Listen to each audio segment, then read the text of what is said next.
Oi, gente, sejam todos muito bem-vindos a mais um conteúdo aqui no As da Mente. Meu nome é Ana Paula, eu sou psicóloga e hoje eu estou aqui para falar com um conteúdo que normalmente costuma causar um tanto de curiosidade e gerar alguma certa expectativa nos pacientes de psicólogos. Existe uma cena que acontece no consultório com muito mais frequência do que você pode imaginar.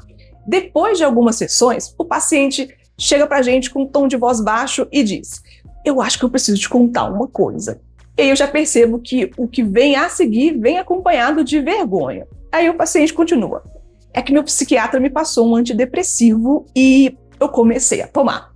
O curioso é que essa informação costuma ser dada quase como um pedido de desculpas, como se existisse uma expectativa de que eu, enquanto psicóloga, fosse ficar decepcionada ou pensar que ele desistiu da terapia simplesmente porque começou a usar um remédio psiquiátrico, ou acreditar que essa pessoa escolheu um caminho mais fácil. Mas será que é isso mesmo que passa pela cabeça de um psicólogo?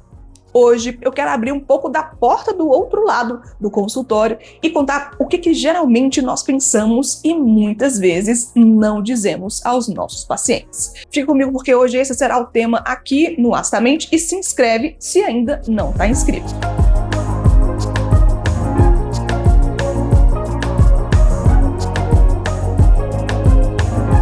Uma coisa que me chama muita atenção é que muitas pessoas chegam acreditando que psicólogos e psiquiatras têm uma rixa, como se a gente trabalhasse como adversários. É curioso porque essa ideia não aparece em outras áreas da saúde. Ninguém imagina que um ortopedista esteja competindo com um fisioterapeuta. Mas quando falamos da saúde mental, parece que existe uma disputa invisível. Ou você resolve tudo conversando na terapia, elaborando as suas questões, ou resolve tudo com remédio. E essa divisão cria um peso enorme para quem está em sofrimento. Tem pacientes que demoram meses para contar que começou a utilizar medicação. E tem quem esconda, tem quem diga: "Eu fiquei com medo de você achar que eu não estava me esforçando." E sinceramente, cara pessoa, essa não costuma ser a preocupação de um psicólogo. O sofrimento psíquico já exige energia demais. A última coisa que faz sentido é transformar o tratamento em uma prova de mérito. Quem sofre mais, quem consegue resistir mais ao sofrimento. E no consultório, a minha atenção vai para outra direção. O que motivou essa decisão? Como você estava antes? O que mudou desde que você começou essa tratativa? Como você está vivendo essa experiência agora? O foco não costuma ser o comprimido, a cápsula, é a pessoa. E o remédio não atrapalha a terapia. Às vezes, ele permite que ela aconteça. Existe uma preocupação muito comum: se eu tomar remédio, eu vou deixar de sentir? Essa pergunta faz todo sentido, porque muita gente imagina que o antidepressivo vai te colocar em uma espécie de filtro nas suas emoções, como se a terapia dependesse do sofrimento em estado bruto para acontecer. Só que a prática clínica mostra uma realidade muito diferente, e eu posso dizer isso com toda a qualidade, porque eu trabalho com isso todos os dias. Pensa em alguém que passa o dia inteiro tentando controlar uma ansiedade. A cabeça da pessoa não para. O corpo vive em estado de alerta. Vai dormir mal, a concentração desaparece, a pessoa chega na sessão querendo falar sobre o relacionamento, sobre autoestima, sobre conflitos familiares, mas o cérebro está tão ocupado tentando sobreviver que sobra pouquíssimo espaço para refletir, para pensar. É como tentar conversar com uma pessoa enquanto um alarme dispara o tempo inteiro ao lado da sua cabeça. Você até escuta algumas palavras, mas é muito difícil elaborar. Em muitos casos, quando a medicação faz efeito, não acontece um desligamento emocional. Acontece justamente o contrário. A pessoa consegue prestar atenção no que ela sente sem ser engolida por aquilo. Ela continua tendo a sua tristeza, ela continua tendo medo, continua tendo seus conflitos pessoais. Só que agora ela consegue olhar para essas experiências com um pouco mais de distanciamento. E essa distância cria espaço para a terapia acontecer. Se existe uma situação que costuma chamar muito a nossa atenção, não é se o paciente começou ou não fazer um tratamento psiquiátrico. É quando percebemos que ele está tomando um remédio quase escondido de si mesmo, sem entender por que ele usa, sem saber quais são os objetivos, sem conversar com o psiquiatra quando aparecem dúvidas, ou quando começa a interromper o tratamento conforme o humor do dia está acontecendo. Isso acontece mais do que as pessoas imaginam. Tem quem acorde melhor durante uma semana e conclui: eu acho que eu tô curado. E aí toma a decisão de interromper a medicação sozinho.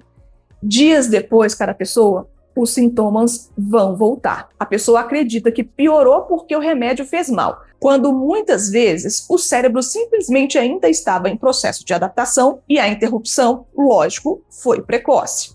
Também existe um movimento contrário. Quem transforma o remédio em uma tentativa de resolver tudo, como se o comprimido, a cápsula, pudesse ensinar a colocar limites, curar uma relação marcada por violência, resolver anos de culpa, mudar completamente a forma de se enxergar e enxergar o mundo. Pessoa bonita, nenhum medicamento faz esse trabalho. E nem foi criado para isso. É justamente aí que a terapia e a psiquiatria começam a conversar. Uma oferece suporte biológico quando ele é necessário.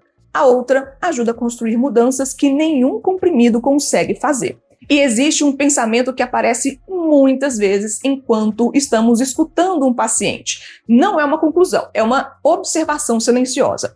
Às vezes pensamos, quanto sofrimento essa pessoa carregou antes de começar a pedir ajuda? Porque existe um padrão que ele se repete muito. Muita gente aceita viver meses acreditando que precisa suportar tudo sozinho, mas sente vergonha justamente no momento em que começa a receber cuidado, como se precisar de ajuda diminuísse o seu valor individual. E essa lógica aparece em vários lugares da vida. No trabalho, nos relacionamentos, na família, a pessoa aprende que demonstrar necessidade é sinal de fraqueza. Depois, chega a terapia tentando esconder justamente aquilo que mais precisa ser compreendido. E isso vale também para as medicações. Algumas pessoas não têm medo do remédio, têm medo do significado que atribuem a ele. Medo de pensar, se eu precisei disso, então eu fracassei. Essa costuma ser uma dor muito maior do que engolir um comprimido. E tem uma pergunta que eu gosto muito de fazer. Quando alguém demonstra muita resistência ao trabalho medicamentoso, às vezes eu faço uma perguntinha que pode ajudar nesse raciocínio. Não para convencer, mas para ampliar a reflexão. O que exatamente você acredita que esse remédio diz sobre você? Porque muitas vezes a resposta não fala sobre a medicação, fala da história daquela pessoa, fala da exigência, de perfeccionismo, de uma infância em que pedir ajuda era mal visto, de experiências em que vulnerabilidade foi recebida com crítica, ou de medo de perder o controle da própria vida. Perceber isso muda completamente a conversa. Já não estamos discutindo apenas sobre um tratamento. Estamos entendendo o significado emocional que esse tratamento ganhou. E isso também faz parte da psicoterapia. E olha, grande parte do meu trabalho como psicóloga acontece justamente nesse espaço onde as pessoas começam a entender melhor o que elas estão vivendo de fato, sem precisar escolher entre o julgamento ou a completa negação. Quando existe uma indicação de um acompanhamento psiquiátrico, esse diálogo pode caminhar junto com a psicoterapia de maneira muito saudável, muito respeitosa. Um cuidado não substitui o outro. Eles podem se complementar quando cada profissional atua dentro da sua área. Se você chegou aqui nesse momento de olhar com mais profundidade para o que está acontecendo na sua vida, deixa eu te falar, eu sou psicóloga e realizo os meus atendimentos clínicos 100% online. Os meus contatos sempre estarão na descrição dos conteúdos e será um mega prazer fazer parte da sua trajetória. Só que o primeiro passo, naturalmente, sempre depende da decisão de cada pessoa. Contatos aqui na descrição desse conteúdo de hoje. E no final das contas, sabe o que o psicólogo costuma pensar quando um paciente conta que está usando uma medicação psiquiátrica? A resposta é que é muito menos sobre o remédio do que as pessoas imaginam. O que desperta essa curiosidade é outra coisa. Como você chegou a essa decisão? Como tem vivido essa experiência? Que medos aparecem? Quais medos, inclusive, mudaram? Que mudanças começaram a acontecer? E o que ainda costuma ser difícil? Porque um tratamento não é definido apenas pela receita médica e também nem pelas conversas de terapia. Ela acontece na vida real, no campo palpável. Na segunda, em que você consegue trabalhar assim aquele peso esmagador do início da semana. Na conversa que finalmente você conseguiu ter com alguém que precisava. Na noite em que você dorme um pouco melhor. Ou até no dia que percebe que ainda está em sofrimento, mas que consegue compreender esse sofrimento sem acreditar que ele define quem você é. Se você ficou comigo até aqui nesse momento, deixa eu saber uma coisa. Você já teve vergonha de contar para alguém que você fazia uso de medicação psiquiátrica? Ou já teve receio de que seu psicólogo fosse te julgar por isso? Me conta aqui embaixo nos comentários. Eu adoro ler o que vocês escrevem. Muitas ideias dos vídeos do Astamente nascem justamente dessa conversa fértil que nós temos aqui nos comentários, logo aqui embaixo.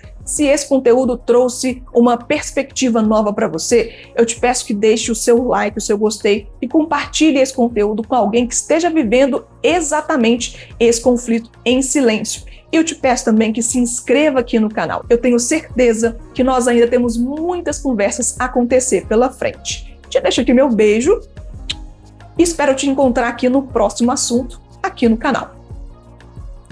Tchau, pessoal!